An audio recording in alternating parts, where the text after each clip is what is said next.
Bonjour. This is the Cynical Utopian. Let's talk architecture.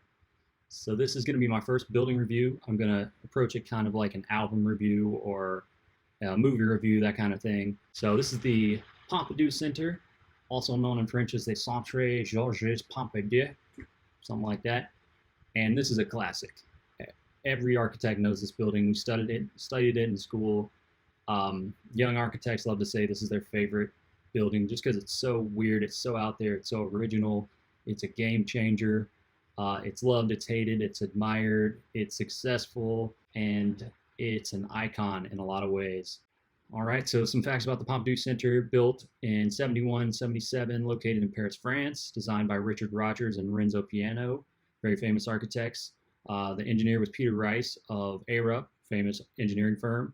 And it functions as a cultural center, but it's not your average cultural center. It's kind of a mishmash of public library, art museum, a musical performance space, and just a kind of hub of culture in Paris. And right in center Paris, right near Notre Dame Cathedral, the Eiffel Tower, the Louvre, all these things. The style of this building is considered high-tech architecture, just because it kind of introduced these aspects of functionality and aesthetic that kind of celebrated the things you would see in a Terry Gilliam movie, like a lot of tubes, exposed framing, exposed structure, steel beams usually. So other related styles include industrialism, late modernism, which is a bridge between modernism and postmodernism, structural expressionism, aka inside out architecture, aka skeletal architecture. It's kind of a peek inside of the machine, whereas a lot of buildings try to hide the structure. These types of styles kind of invert that. I think the most renowned architect who does this style very well is Santiago Calatrava. So check out his work if you're interested in that. So this building is literally like a living machine. Its organs are just draped around the outside of the building. Everything is just visually being told to you through these colors that all these pipes and tubes are labeled as. Of course, the structure is this light colored steel, and then you have blue, yellow, green, and red colored mechanical systems, and they're painted in conjunction to their function. So you can see the blue is circulating air, yellow circulating electricity, green is circulating water, and red it circulates people. So all your walkways, elevators, stairs, things like that are going to be red. At first, it feels maybe just like an abstract painting. You walk up and it's kind of a circuit board of sorts. It almost serves as a human scale diagram of the building, like a partie diagram of the mechanical systems. So in that way, it is very interesting. It's a very interesting study for architects and for engineers and for artists and people coming to this building almost as like an ant walking into this structural diagram of a building. So again, it's located right near all the classic kind of tourist traps of Paris, France, which is very convenient. You have the Arc de Triomphe right here, Eiffel Tower here, you have the Notre Dame Cathedral here, the Louvre is over here somewhere, and then right here is the Pompidou Center. So I mean, it's right there. You can't miss it. If you're in Paris and you don't even want to see it, you'll end up walking by it.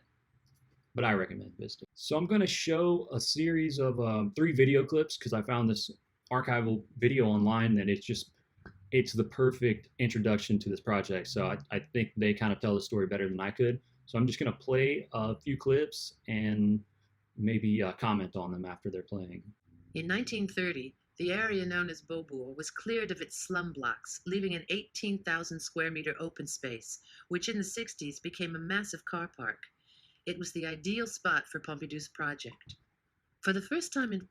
And I should say that Georges Pompidou was the president of France at the time, and as soon as he became president, he introduced the idea for this large cultural center project. And so this is where they decided to put that project. France, an architectural competition was opened to foreign entrants. The 3 renowned architects, Oscar Niemeyer, Jean Prouvé, and Philip Johnson, made up the jury, which would choose from 681 entries. There was everything: a metallic domed roof, lopsided blocks, a high tower. But only one project, number 493, planned to use only half of the space available, leaving the rest as a forecourt. It was the project of two young, unknown foreign architects, Richard Rogers, who was English, and Renzo Piano, who was Italian. Hurled at the young architects were the same insults suffered by Gustave Eiffel during the building of his tower: oil refinery, hangar, scrap metal, monstrosity, and insult to good taste. Richard Rogers is hilarious. He always looks kind of annoyed or just like he's having the time of his life. He's kind of like a surfer who is being forced to be an architect or something. But he's awesome. He does a lot of great work, of course. So this video is amazing. This is the portion that made me want to use this video, and hopefully it doesn't get taken down because of it. But the stop motion like diagram that they use to showcase the structural systems here is just amazing. It's so perfect, and it helps you understand the structure. I mean, as well as anything could.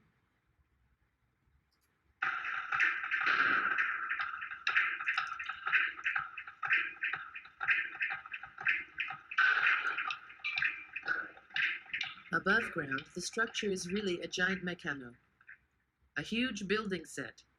Take a steel column, then a second. On each column, place a pivoting steel capital called a gerberet. Join the columns with a large crossbeam. The structure is unstable, but attach a metal tie rod from the end of the gerberets to the ground, and the system becomes a stable portico. The force required to hold the beam in place is spread between the poles and the rod, with the gerberet acting as the fulcrum. Repeat the system as often as required to make a building, 6 levels high and 14 porticos long. In order to support the weight of the floors, reinforcements are added to the facades. These reinforcements are X or V-shaped and are fixed between the crossbeams or the ends of the gerberets. By placing the walkways and functional systems outside, the architects have freed all of the interior space. Each level is an immense empty space, the size of 2 football pitches. 7,500 square meters with no columns, no pipes, no stairs, and no walls. With the exception of fire screens imposed by regulations, which run the whole length of the building on each level, lowered if necessary, from the ceiling to the floor. The absence of interior structure was the perfect answer to Georges Pompidou's challenge: to make a building where totally different cultural forms could coexist peacefully. The permanent collections and temporary exhibitions of the Museum of Modern Art and the Design Center, and the Public Information Library, not to mention the offices of the museums and the center. So there you have it. Hopefully this isn't too boring, but I just feel like this really tells the story better than I could. Get rid of that. Go on to this last clip. Again, hopefully not too boring, but there's a lot of great information in these video clips, I think. So this is going to kind of wrap up the story and talk about how the city's been impacted and has brought a lot of tourists in, and just the success of the project overall.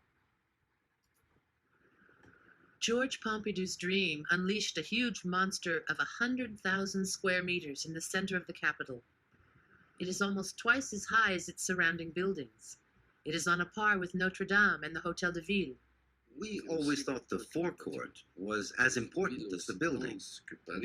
In a city as dense as Paris, we thought it was wrong to use all of the land. It's the forecourt that is the real urban space. It's this empty space that makes the center possible, even necessary. Thanks to the forecourt, the center belongs to the city. At the time of building, pedestrian spaces in the city center were synonymous with disorder. The forecourt echoes the Italian Renaissance ideal of a city. Like the Piazza del Campo in Siena, it has a gentle slope, which entices the passerby slowly down to the entrance. The giant escalator guarantees this freedom up to the 5th level, where visitors are treated to the only non-paying panoramic view of Paris in the city center.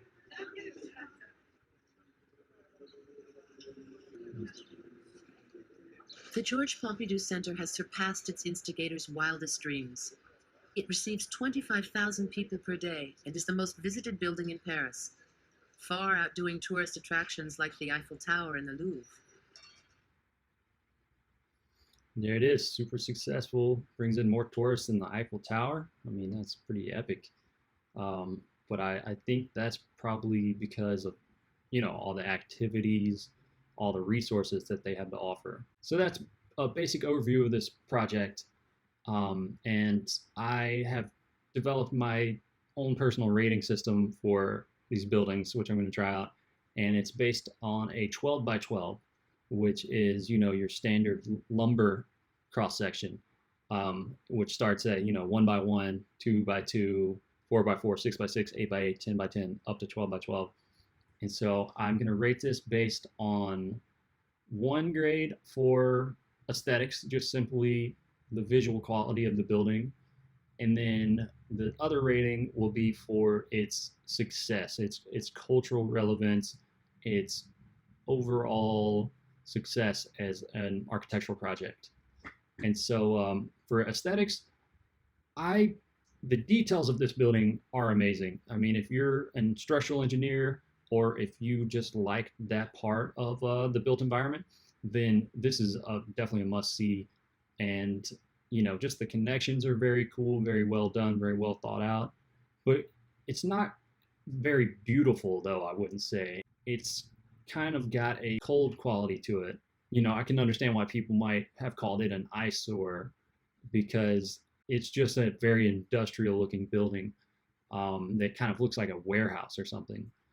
And so as far as, the beauty of the project, the aesthetic quality of it, I would give it probably an 8. 8 out of 12. Not too shabby. But as far as the success of this project, I mean, it's an icon. Like the video said, it brings in more tourists a year than the Eiffel Tower and the Notre Dame Cathedral and the Louvre. And so the success of this project is pretty much undeniable. And the fact that it was this groundbreaking experimental delve into this new style of not modernism, not postmodernism, this kind of transition period between the two in which we're getting a little more playful and a little more thoughtful with the elements, the materials that we're using, the forms that we're using. I mean, this is probably a 12 out of 12 on that scale of success of an architectural project. So an 8 by 12 is what I give this building, which is a very sturdy piece of lumber. And this is a very classic, very interesting piece of architecture. Go see it. All right, thanks for watching.